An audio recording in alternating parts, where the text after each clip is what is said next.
Azulf Laoun, mesdames et messieurs, bonjour. Aujourd'hui, nous accueillons Pierre Puchot, spécialiste du Moyen-Orient et du Maghreb, reporter journaliste à Mediapart.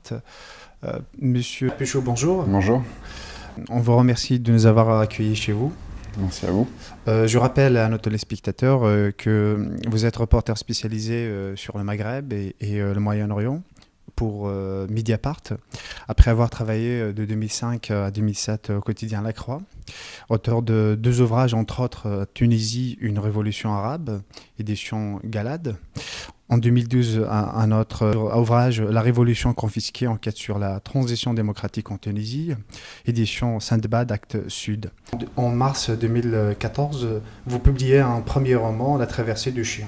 L'actualité politique est marquée par l'offensive israélienne à la bande de Gaza. Vous venez de revenir d'Israël. Comment estimiez-vous la situation à Gaza ?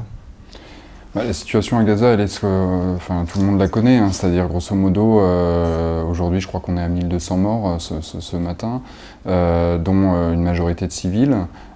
C'est la même chose que ce qui s'était produit à plomb durci en 2008-2009.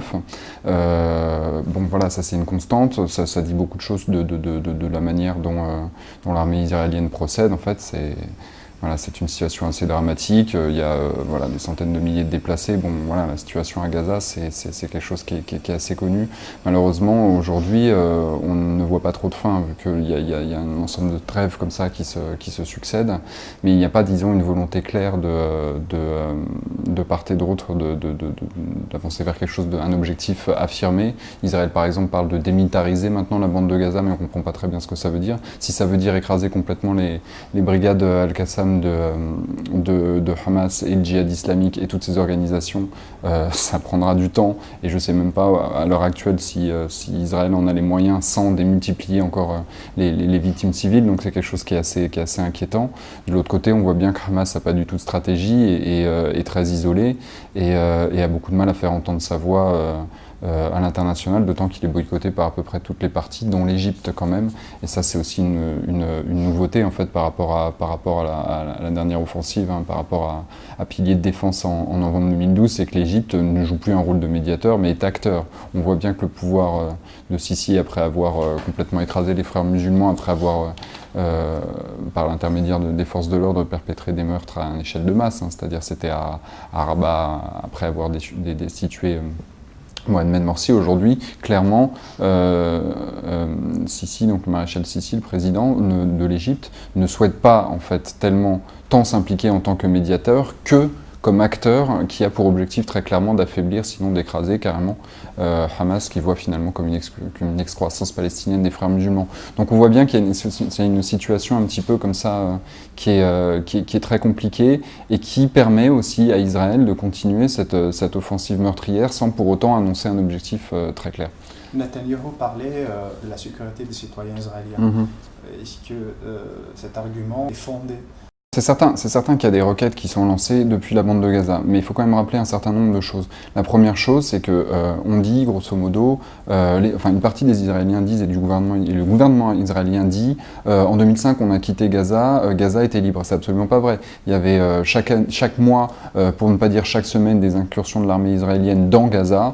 Il y a eu un blocus qui s'est opéré, un blocus à la fois de la part d'Israël et à la fois de l'Égypte sur la bande de Gaza, ce qui était vraiment problématique en termes de denrées, de circulation de personnes, c'est ce qui handicapait considérablement l'économie. Donc non, Gaza n'était pas libre. Gaza n'est pas libre. Ça, c'est une première chose. Deuxième chose, les requêtes, il y en avait avant l'évacuation de Gaza. Les requêtes, c'est un problème, mais c'est un problème qui n'est pas nouveau.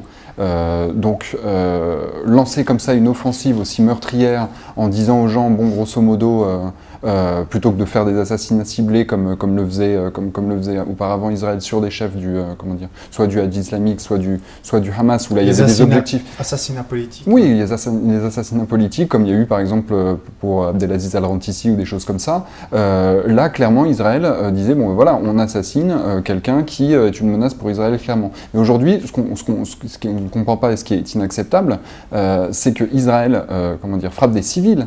et considère que c'est un peu, si vous voulez, la doctrine de la guerre préventive telle qu'elle nous était présentée par les Américains, c'est-à-dire, ok, vous êtes une menace, donc on vous tue d'avance. C'est un peu ça l'idée. Ça, évidemment, c'est inacceptable. Après, il ne faut pas non plus être, naïf. Hamas a une gestion à la fois très maladroite et à la fois très cynique de la situation. C'est-à-dire que, grosso modo,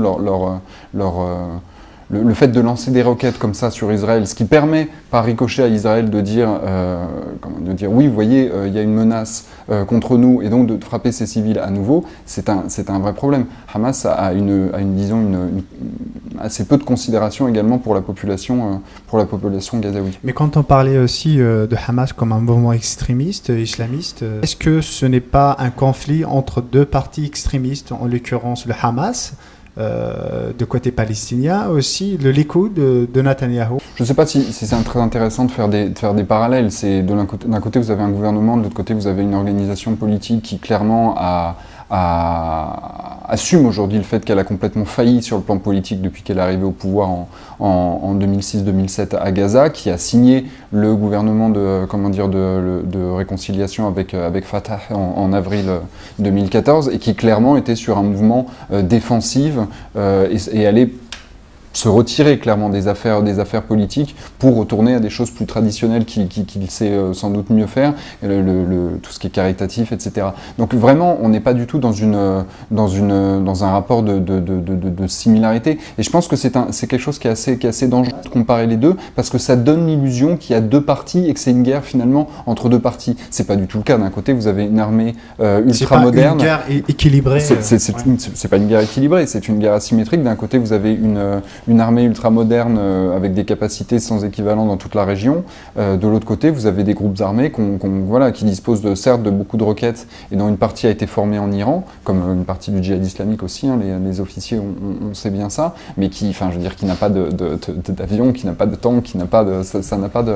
Moi, je pense que comparer les deux, essayer de mettre en rapport les deux, c'est toujours se tromper, c'est rentrer dans une symétrie qui n'est pas intéressante du point de vue... Quel est l'intérêt de l'Israël par cette offensive? Est-ce que vraiment il veut faire disparaître le Hamas, ou bien c'est une stratégie à long terme ou bien à moyen terme? Je ne la vois pas, la stratégie israélienne à moyen terme et à long terme. Je pense que le gouvernement israélien est plus dans un ensemble de tactiques, hein, et pas du tout dans une stratégie.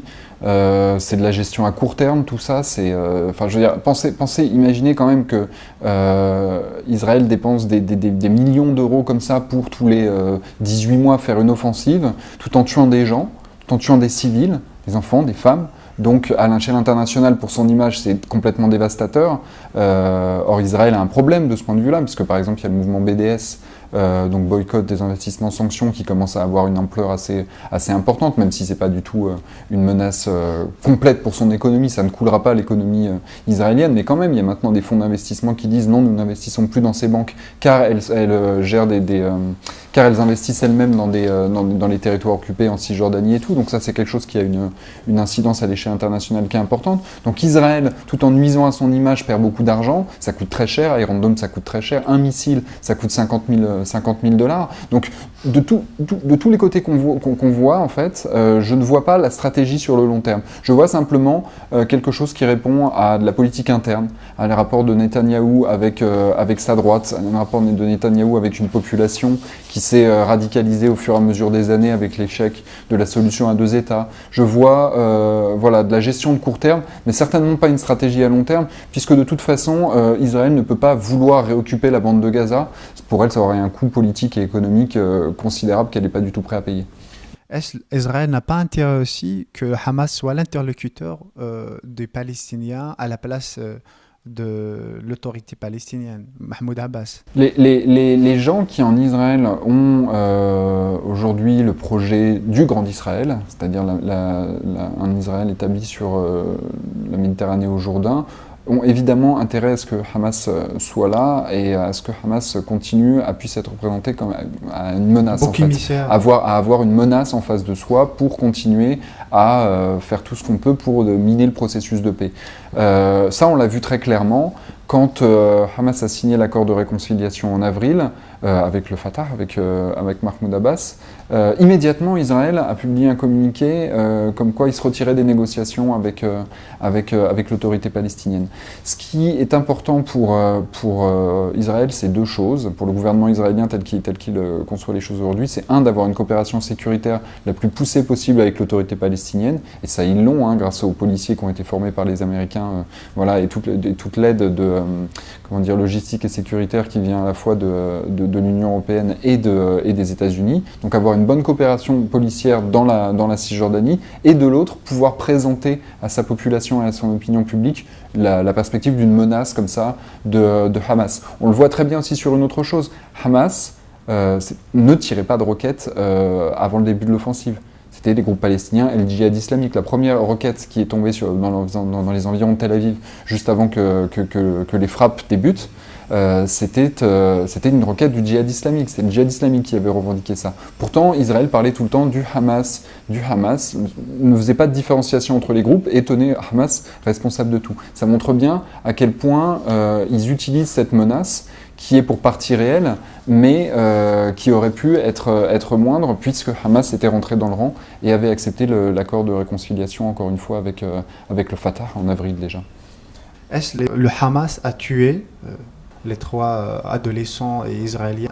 Ça c'est pas très clair, et finalement c'est pas très intéressant. Évidemment qu'Israël a des plans tactiques pour se défendre s'il arrive quelque chose en Syrie, s'il arrive quelque chose au Liban, s'il arrive quelque chose à Gaza. Évidemment qu'Israël a toujours un plan sur la table pour pouvoir faire face à une menace militaire, ce qu'il estime une menace militaire ou pas. Ça c'est évidemment, vu son histoire militaire, évidemment. Donc de toute façon c'est sûr qu'il y a...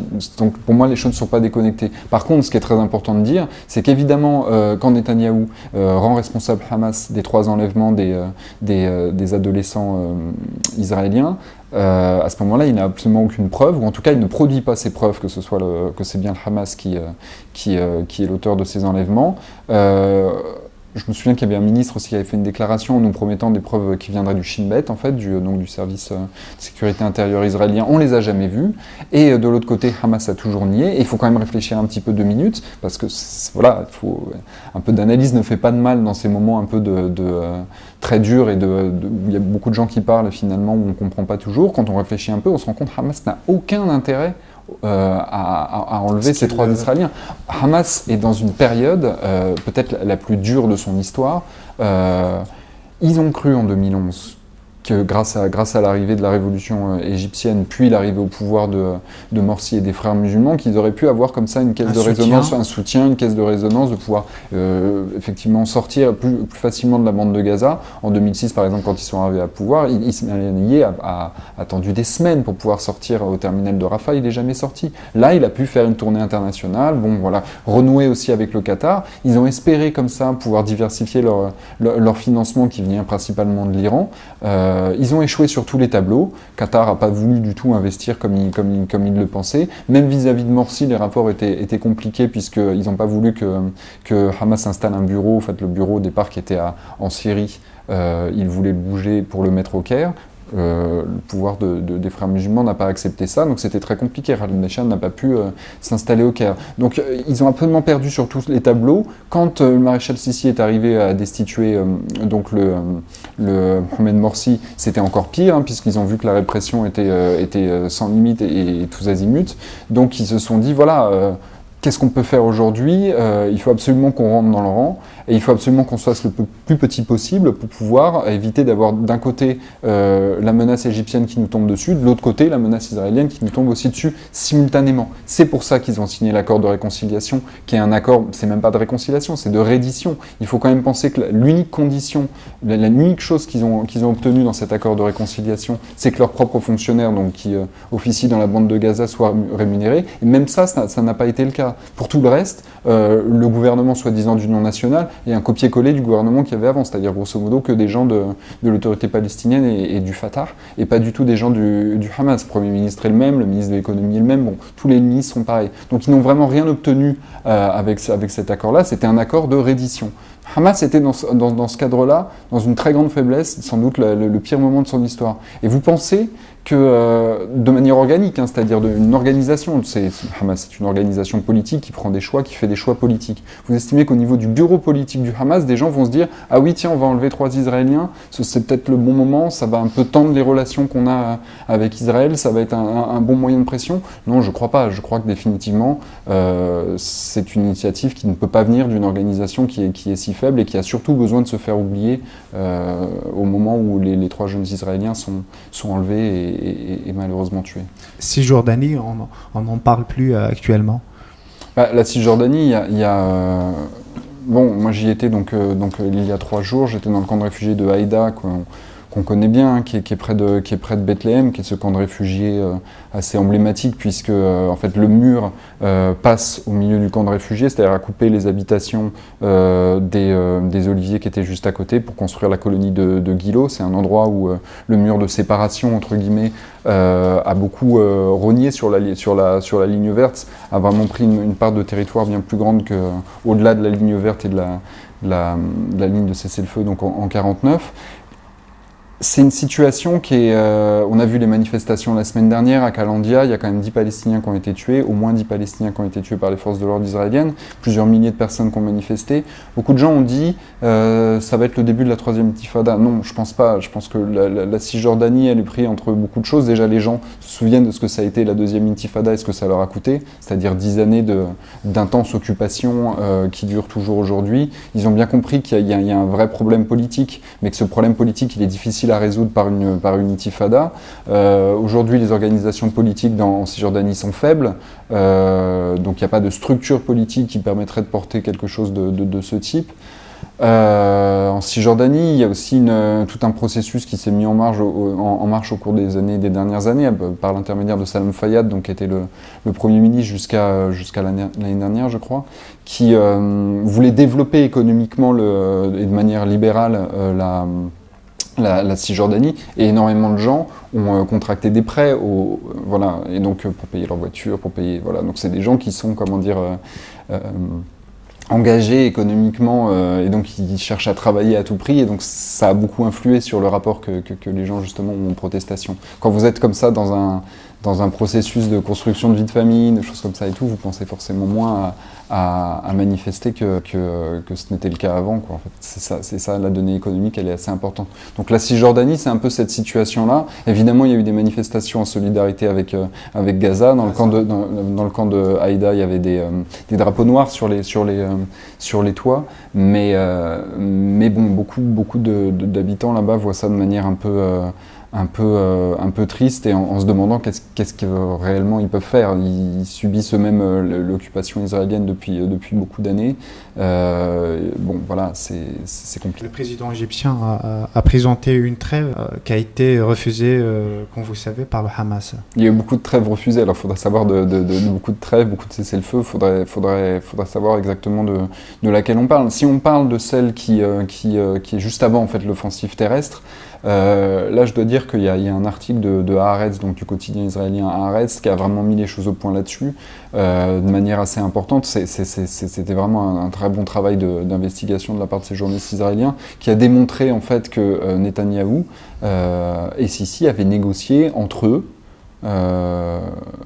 sans tenir compte du Hamas, sans même essayer de les contacter, et que le Hamas avait appris les teneurs de l'accord, en fait, de l'accord de la trêve. Le Hamas parlait d'une trêve pour une trêve. C'est toujours la politique israélienne, faire la trêve pour la trêve, sans contrepartie. Juste pour terminer, c'est juste que, enfin, voilà, Hamas n'avait pas du tout été associé à l'élaboration de cet accord. Comment est-ce que vous pouvez estimer que quelqu'un va venir signer un accord alors que c'est vous qui l'avez fait dans votre coin, un peu sur un coin de table, et que vous n'avez pas du tout tenu compte des demandes possibles de la personne, puisque de toute façon vous n'avez pas contacté, et que cette partie-là a appris les données de la trêve à la radio publique israélienne. C'est complètement fou, c'est pas comme ça qu'on fait de la politique. La politique, quand il y a deux personnes, quand il y a deux parties qui ont un conflit, vous les réunissez et autour d'un médiateur, et vous essayez justement d'arriver à un accord face à face. Là, c'est pas du tout ce qui est fait.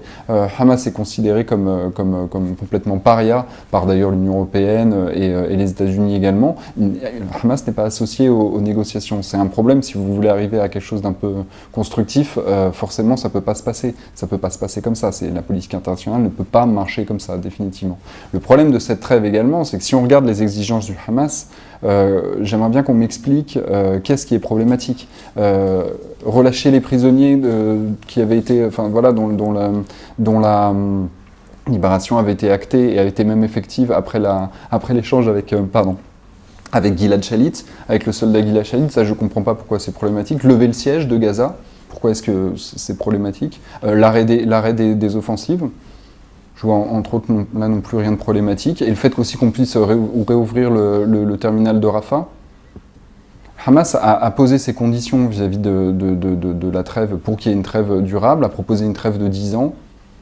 Il n'y avait pas de conditions qui me semblaient problématiques là-dedans. Encore une fois, je le répète, Hamas est vraiment en difficulté, une gestion, disons, des choses qui sont très cyniques, mais sur ce plan de la trêve-là, tout est clair. Ils ont posé leurs conditions, Israël n'en veut pas, et donc les Palestiniens continuent à payer encore le prix de ça. Comment voyez-vous le silence des régimes arabes, le silence aussi de la Ligue arabe sur ce qui se passe en Palestine? Je dirais pas silence, parce qu'il y a quand même eu des réunions et tout ça, mais ça c'est classique. Je veux dire, il faut toujours se souvenir que quand l'État d'Israël est créé et que les régimes arabes attaquent derrière Israël, les régimes arabes, ils attaquent Israël, ils ne défendent pas le peuple palestinien, et il faudra des années et des années pour que ce soit les Palestiniens qui négocient en leur nom, qui puissent négocier en leur nom, et non les Jordaniens à qui on a délégué la négociation. Le peuple palestinien en tant que tel n'est pas du tout reconnu, même par les régimes arabes à cette époque-là. Il faudra attendre les années 60. Ça dit tout, en fait. Ça dit tout de l'inanité de ces régimes, et de l'inanité encore de ces régimes aujourd'hui, qui officiellement soutiennent le peuple palestinien, mais qui dans les faits ne font rien pour eux.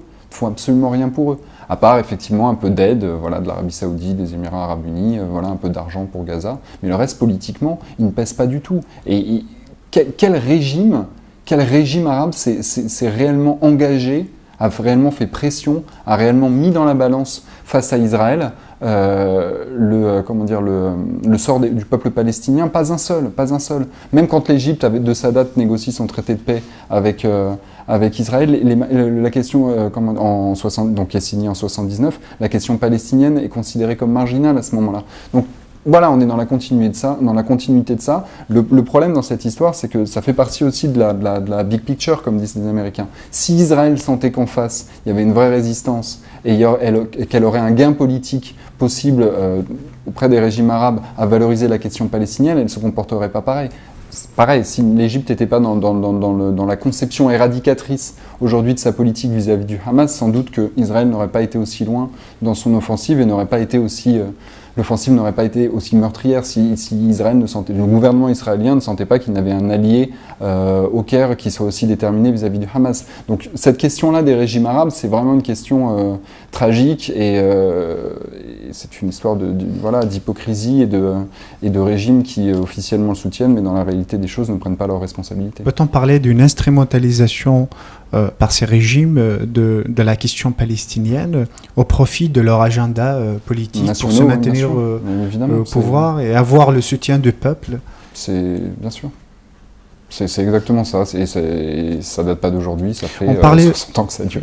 On parlait de soutien de l'Arabie Saoudite. C'est toujours compliqué ces questions-là, c'est-à-dire qu'il y a aussi beaucoup de théories du complot, de gens qui racontent un peu tout et n'importe quoi. Moi je pense que évidemment, en Arabie Saoudite, on a bien vu ce que sa politique, depuis la destitution de Morsi, c'est l'Arabie Saoudite a considéré les frères musulmans comme une organisation terroriste. Ils ont une politique qui est assez claire.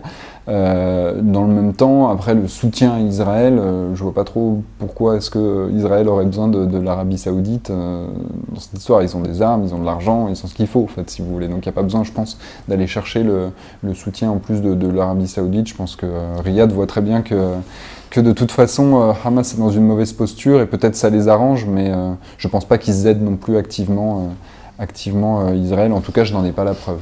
Voilà. Maintenant, on parle de la France et de la politique française sur la question de conflit israélo-palestinien. Comment voyez-vous la position de gouvernement Hollande, une position inédite qui a mis en cause l'équilibre connu dans la politique française? Il y a beaucoup d'interrogations sur la manière dont François Hollande aborde cette question. Je me souviens plus de la date exacte, mais le communiqué en fait qui fait suite au coup de téléphone de Benjamin Netanyahou à François Hollande, qui est au début de l'offensive israélienne et où François Hollande n'a aucun mot, pas un mot, pour les victimes palestiniennes, les victimes civiles palestiniennes. Ce communiqué-là a fait beaucoup de bruit, tout le monde est au courant.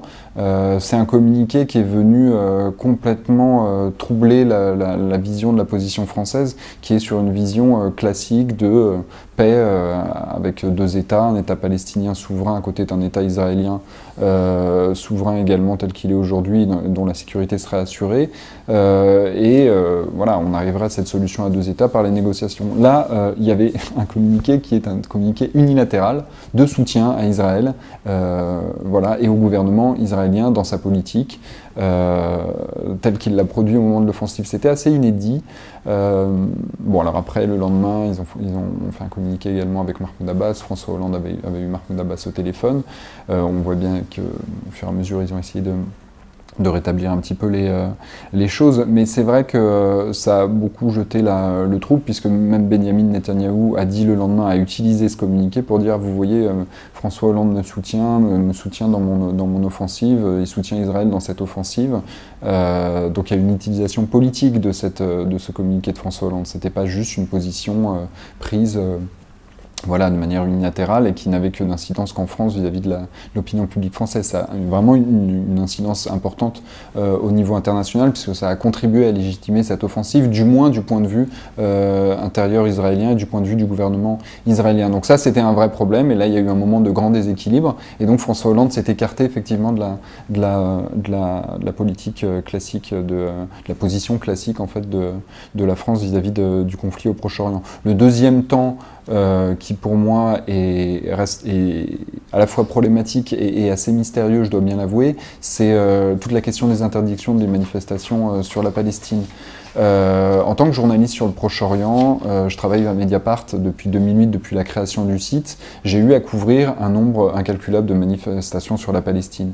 C'est sans doute les manifestations les plus pacifiques et les plus calmes qu'on est tenu à couvrir. Il faut quand même le rappeler, aucun incident majeur n'a lieu avant l'interdiction des premières manifestations, celle de Barbès, il y a 10 jours je crois, ou il y a une semaine.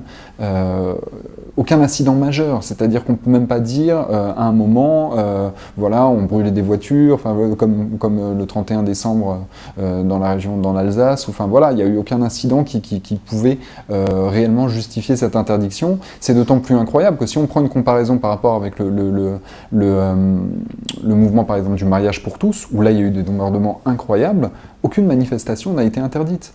Donc il y a une vraie incompréhension, je pense, d'une partie de l'opinion publique et de ma part en tant que journaliste, sur les motivations qui ont conduit à cette interdiction, qui, par effet de ricochet, ont conduit les gens à se radicaliser, puisque forcément une manifestation est interdite. Donc vous ne manifestez pas en famille, les familles restent chez elles. Qui est-ce qui va manifester? C'est forcément les gens qui sont très en colère, à la fois contre la situation à Gaza et à la fois contre la décision du gouvernement, et donc qui bravent cette interdiction, et qui vont potentiellement être beaucoup plus énervés que les gens qui manifestaient en famille auparavant. Donc la menace potentielle, au lieu de la prévenir, vous la suscitez. C'est quelque chose que je ne comprends pas, et c'est une politique de la France vis-à-vis de cette question israélo-palestinienne que je ne comprends pas et qui ne contribue pas à apaiser les esprits et à apporter un peu de fond politique et d'analyse et de calme dans une situation qui est déjà assez tragique. On peut parler de l'avant et l'après Hollande dans la politique étrangère française, puisque Hollande a été représenté par certains quotidiens comme un pro-israélien affirmé. C'est un peu compliqué, c'est-à-dire qu'il n'y a pas eu non plus de la France continue à aider l'autorité palestinienne, encore un communiqué de l'Élysée hier, 8 millions d'euros, à l'aide budgétaire, 3 millions d'euros aux Palestiniens pour l'aide humanitaire. Il n'y a pas eu de rupture en fait dans ce que fait effectivement la France, dans sa participation à voilà, la politique de l'Union européenne, tout ça voilà, favoriser les négociations, tout ça, il n'y a pas eu de rupture. C'est plus dans la posture et dans la démarche. La dernière fois que François Hollande est allé en Israël, sa démonstration d'amitié, non pas vis-à-vis du peuple d'Israël, parce que bon, ça c'est très bien, tant mieux. Enfin, je veux dire, bien sûr qu'on a envie que le président de la France soit l'ami des peuples et notamment du peuple israélien. Mais là, on ne parlait pas de son amitié vis-à-vis du peuple israélien, mais des dirigeants israéliens eux-mêmes, de la famille de Netanyahou, qui démontrent ça comme ça en tant que personne, dans la vidéo que tout le monde a vue, avec la chanson qu'il a chantée, etc. C'était déjà curieux. Voilà, donc il y a cette position personnelle de Hollande qui n'engage pas encore la France, bon évidemment sauf sur cette histoire du communiqué que j'ai expliqué précédemment, qui est effectivement une position qui peut paraître pro-israélienne. Pour l'instant, ça n'a quand même pas infléchi la politique de la France vis-à-vis du Proche-Orient. Heureusement, j'ai envie de dire, parce que si c'est simplement le fait que le président de la République se sente proche d'Israël qui fait que la France évolue de politique, ça voudrait dire qu'on est dans un État quand même qui est un petit peu, enfin, plus vraiment un État de droit, si je puis dire. Pascal Boniface, le directeur de l'ERIS, l'Institut des relations internationales et stratégiques, parlait d'importation de conflits israélo-palestiniens en France. Personnellement, je ne partage pas cette idée. Enfin, je veux dire, faut savoir de quoi on parle. Le conflit israélo-palestinien, il a lieu en Israël, il a lieu à Gaza. C'est des gens qui meurent tous les jours. Il y a des bombardements. Tout ça. En France, il y a des gens qui manifestent. Et il y a un certain nombre d'actes condamnables, mais qui sont très très marginaux, qui se produisent en marge de tout ça. Non, je vois pas. Bien sûr qu'il y a des discussions politiques, voilà, mais de dire que, enfin, cette formule de dire le conflit qui est importé du Proche-Orient, pour moi, c'est absurde. Le conflit, il est là-bas, et ici, on a un conflit d'un autre type, entre un conflit politique, un conflit entre communautés, un conflit, tout ce que vous voulez, mais il n'y a pas un conflit israélo-palestinien en France. Je trouve ça un peu superfétatoire pour utiliser une formule assez claire. Voilà. On parle des révolutions arabes, on parle des printemps arabes. Selon vous, est-ce un printemps ou bien une révolution, ou c'est des manifestations qui ont fait chuter les régimes? On parle ici de Kadhafi, de Ben Ali, de Moubarak. Moi, je pense qu'il y a le vrai problème dans la période qu'on traverse, c'est qu'il y a des analyses à chaud qui prétendent résumer tout ce qui se passe à peu près tous les 2 mois. Tous les 2 mois, quelqu'un nous explique « Ah, c'est le printemps arabe », ah, puis après « Ah, c'est l'hiver islamiste », et puis ensuite « Ah, les islamistes, voilà, l'islam politique, c'est terminé », et puis « Ah non, l'islam politique, finalement, est encore vivant ». Moi, je pense qu'il faut simplement considérer que les périodes sont animées par des processus révolutionnaires différents, des processus qui sont en cours, qui ont pris des formes complètement diverses, que ce soit, si on prend le Yémen par exemple avec le dialogue national, en Syrie avec la tragédie syrienne, en Tunisie avec cette constitution, en Égypte avec la nouvelle dictature militaire et la forte répression, tout ça c'est des dynamiques qui sont complètement différentes, qui parfois s'opposent, mais qui sont des processus qui sont toujours en cours. Donc, révolution par révolution, moi, ça ne m'intéresse pas tellement. Ce qui m'intéresse, c'est de voir à quel point ça a profondément transformé les systèmes de ces pays-là, les systèmes politiques, la manière dont l'opinion publique existe alors qu'elle n'existait pas avant, en Tunisie par exemple, je veux dire, la manière dont elle pesait politiquement alors qu'elle ne pesait pas politiquement avant. Tout ça, c'est des processus qui sont en cours et qu'il faut regarder un à un. Mais de là à dire printemps arabe, finalement, il n'y a pas eu de printemps arabe ou hiver islamiste ou tout ça, moi, c'est vrai qu'aujourd'hui, ça ne m'intéresse pas beaucoup. Je pense qu'il faut essayer de rentrer un peu dans la finesse des choses et voir que les dynamiques sont extrêmement complexes et séparées. Et que ce n'est pas parce qu'il y a une région qu'on appelle le Moyen-Orient ou le Maghreb que les dynamiques sont semblables. Entre ce qui se passe en Algérie et ce qui se passe en Tunisie en ce moment, c'est comme 2 planètes différentes presque. Il n'y a pas du tout les mêmes forces politiques en en mouvement. D'un côté, il y a une opinion publique qui pèse, de l'autre côté, il y a non. Enfin, je veux dire, tout ça est très différent. Il faut analyser avec précision et je pense qu'il faut se concentrer sur pays par pays. En Tunisie, la révolution est confisquée, pour reprendre le titre de votre ouvrage. Oui, je pense. J'ai écrit cet ouvrage en fait il est paru en avril 2012. Il partait en fait des révélations que j'avais faites sur Mediapart sur ce qui s'était vraiment passé le 14 janvier. Comment est-ce que une partie de la famille de Ben Ali avait été pris en otage à l'aéroport, ce qui avait poussé Ben Ali à partir. À l'époque, la version était tout autre, et d'ailleurs elle continue à être tout autre puisque le gouvernement et le président de la Tunisie n'ont toujours pas reconnu officiellement de version pour ce qui s'est passé le 14 janvier. Il y a une gestion problématique de la mémoire. Cette mémoire-là, de la révolution tunisienne, c'est la première raison pour laquelle la révolution est confisquée. Il n'y a pas de mémoire officielle de ce qui s'est passé, on n'en parle pas, on laisse toujours les Tunisiens dans l'incertitude, voilà, c'est la première raison. Moi, ce qui m'intéressait, c'est d'écrire, si vous voulez, c'est à partir de ce 14 janvier 2011, démontrer comment toute l'année, ce qui allait se transformer en termes de justice transitionnelle, en termes de mise en place des nouvelles élections, des nouvelles instances des élections, qu'est-ce qui allait se passer du point de vue des tribunaux, des anciens proches de Ben Ali qui étaient toujours et qui sont toujours encore aujourd'hui dans l'économie et au premier plan, c'est-à-dire dans les grandes entreprises, voilà, au syndicat patronal. Qu'est-ce qu'on allait faire de ça? En fait, on s'est rendu compte qu'en 2011, très peu de choses ont été faites. Vous parlez dans votre livre de la corruption qui était généralisée, institutionnalisée après la Révolution. Très peu de choses. C'était le cas avant, mais ça a continué après, si vous voulez. Il y a une complète absence de réforme de l'administration de fond, en fait. C'est vraiment ça le problème au niveau de la Tunisie, et c'est aussi pour ça que la révolution, les objectifs de la révolution ont été confisqués en fait par les pouvoirs successifs. Ce qui s'est passé dans l'année 2011, c'est très important. C'est-à-dire que grosso modo, tous les gens qu'on a laissés dans le système à ce moment-là, tous les gens qui ont continué à animer la question économique, à animer les questions politiques, qui étaient en fait des gens de l'Ancien Régime, ces gens-là sont restés en place. De manière marginale, quelques-uns se sont exilés, mais c'est de manière très très marginale. Quelqu'un comme Marwan Mabrouk, le gendre de Ben Ali, est toujours un des hommes, un des hommes d'affaires les plus importants de Tunisie. Donc voilà, on en est là. En 2011, rien n'était fait. À l'époque, on nous disait « Ah oui, mais on ne peut pas, attendez le prochain gouvernement, on n'est pas légitime pour le faire ». Qu'est-ce qu'on a entendu aujourd'hui de la part du gouvernement Narda au printemps, quand la loi pour l'immunisation de la Révolution, c'est-à-dire qui consistait à exclure une partie des gens de l'Ancien Régime du prochain scrutin, quand cette loi n'a pas été votée, qu'est-ce qu'on a entendu? Ah oui, mais c'était une loi qu'on pouvait faire en 2011, qu'on ne peut pas faire en 2014, car le rapport de force a changé. C'est tout ça, en fait, la problématique en Tunisie, c'est-à-dire on n'a pas pris les bonnes décisions, ou du moins une partie des bonnes décisions concernant ces gens-là en 2011. Les dossiers n'ont pas été examinés comme il se doit par la justice. Bon, il y a eu un certain nombre de choses de moments qui ont été loupés. C'est pour ça que j'ai fait ce livre à Révolution confisquée, pour documenter ces moments qui ont été loupés.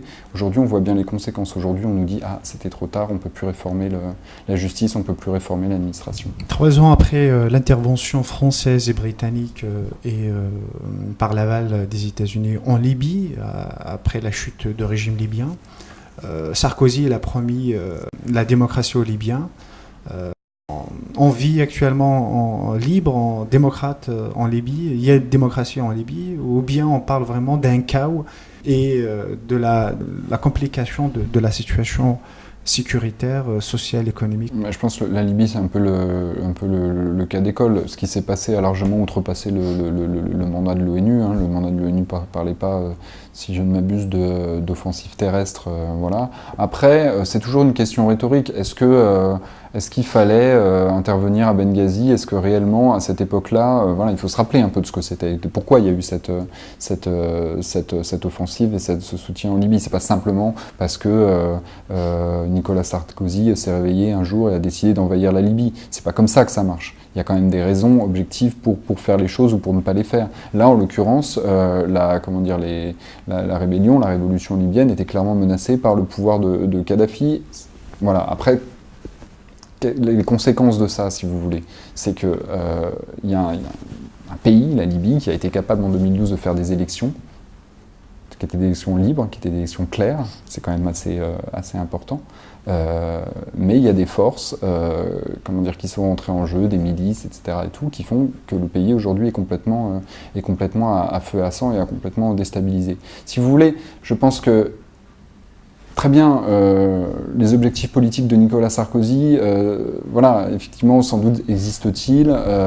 Mediapart a publié pas mal de choses sur les relations entre la Libye et Kadhafi en termes de financement public et tout. Je pense que les téléspectateurs peuvent aller voir les articles, c'est assez clair. Mais aujourd'hui, relier, si vous voulez, ce qui se passe aujourd'hui à l'intervention en elle-même, je pense que c'est un peu comme relier ce qui se passe aujourd'hui en Irak avec l'intervention en 2003. Ok, l'intervention en 2003 était sans doute problématique, mais après, on aurait pu faire des choses quand même pour stabiliser le pays. Je veux dire, pour essayer une fois que Saddam Hussein était parti, les gens dans les rues se réjouissaient du départ de Saddam Hussein. Donc, qu'est-ce que ça veut dire? Qu'est-ce que je veux dire par là? Ce que je veux dire, c'est que c'est au moins aussi problématique d'intervenir et de ne rien faire après. Vous voyez ce que je veux dire, que d'intervenir tout court. Il aurait fallu essayer d'avoir un réel investissement dans ce pays, avec les gens qui étaient en local, pour pouvoir à la fois faire le ménage du point de vue des institutions, et à la fois les aider économiquement, qu'on puisse bâtir un état de droit, ce qui n'était pas le cas sous Kadhafi. Il n'y avait pas d'état libyen à proprement parler, il y avait des potentats qui étaient dirigés par un potentat. Donc effectivement, ça ne pouvait pas marcher. On n'a pas construit le pays, si vous voulez, on n'a pas construit le pays du point de vue démocratique et économique, comme les Américains n'ont pas du tout construit le pays, ont complètement cassé l'armée irakienne, ont viré 200 000 fonctionnaires après leur arrivée, et ont cru qu'ils pouvaient reconstruire eux-mêmes un État comme ça factice de leur propre décision. Évidemment, c'était stupide, et on en voit aujourd'hui les conséquences avec le chaos, pour le coup, irakien. Ma dernière question a lien avec votre prochain livre. Vous pouvez nous parler en 2 minutes C'est un livre en fait qui s'appellera Les Frères musulmans et le pouvoir. Donc c'est un ouvrage que je dirige pour lequel j'ai réuni 11 chercheurs sur les différentes organisations politiques liées aux Frères musulmans, de manière historique ou encore actuelle, comme Hamas et les Frères musulmans par exemple. C'est en fait quelque chose c'est une tentative d'analyser en fait les Frères musulmans face au pouvoir, face aux différents pouvoirs étatiques dans chacun des pays, dans la période 2011-2014, justement la période que nous traversons, justement pour examiner un peu ces questions de comment est-ce qu'une organisation politique issue des Frères musulmans se comporte vis-à-vis du pouvoir étatique, dans une période révolutionnaire. Et ça prend ce qui est intéressant, c'est comme je vous disais tout à l'heure par rapport au fait d'examiner pays par pays, ce qui est intéressant en l'occurrence dans cette espèce de galaxie un peu des organisations liées de près ou de loin aux Frères musulmans, c'est qu'elles n'ont pas du tout le même comportement. Le comportement par exemple de Al-Islah au Yémen n'est pas du tout le même que celui des Frères musulmans en Égypte. En Égypte, ils prennent le pouvoir et ils deviennent présidents. Al-Islah refuse d'être mis, d'avoir le poste de Premier ministre au Yémen, et reste bien sagement, si je puis dire, dans le processus de dialogue national, mais ne veut surtout pas apparaître en première ligne. Les Frères musulmans en Syrie, qui n'étaient pas du tout, qui avaient été complètement expulsés de Syrie par le régime de Bachar el-Assad, ont pu remettre un pied dans Syrie et vont pactiser avec l'Arabie Saoudite au moment même où l'Arabie Saoudite fait tout ce qu'elle peut pour minorer l'influence des Frères musulmans en Égypte. Donc on voit bien toutes les dynamiques qui sont complètement contradictoires, et l'idée de ce livre, c'était d'expliquer un peu par l'intermédiaire de cette galaxie des Frères musulmans, avec chaque chercheur qui écrit quelque chose sur un pays dont il est le spécialiste. C'était bien l'idée d'essayer de comprendre qu'aujourd'hui on n'est pas dans un